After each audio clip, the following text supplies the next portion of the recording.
కొన్ని రకాల వృత్తుల్లో మీడియా పరంగా కానీ సోషల్ మీడియా కంటెంట్ జనరేటర్స్ కానీ ఆర్ సినీ ఫీల్డ్ కానీ ప్రెజెంటేషన్స్ వీటన్నిటిలో ఉండే వాళ్ళకి వాళ్ళ బాడీ ప్రెజెన్స్ బాగా స్ట్రాంగ్గా తెలియడానికి నాటక రంగంలో కానీ స్టేజ్ పర్సనాలిటీస్ కానీ వాళ్ళకి వృత్తిపరంగా ఉన్న అవసరం.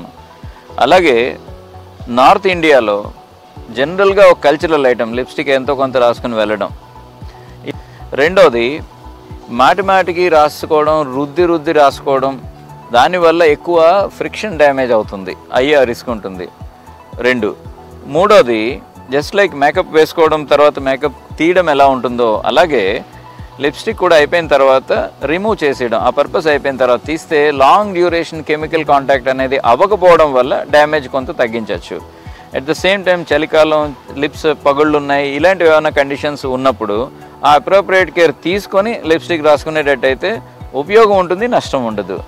అండ్ లాస్ట్లీ ఎప్పుడైనా సరే ఈ సన్ డ్యామేజెస్ ఇలాంటివి యాక్టినిక్ కిలైటిస్ కానీ యాంగులర్ కిలైటిస్ కానీ న్యూట్రిషనల్ విషయాల వల్ల జరిగే విషయాలు కానీ ఉన్నప్పుడు అప్రోప్రియేట్ కేర్ తీసుకుంటే ఈ నార్మల్గా లిప్స్టిక్ వల్ల డ్యామేజ్ లేని వాళ్ళకి కూడా డ్యామేజ్ వచ్చే అవకాశాన్ని తగ్గించుకోవచ్చు.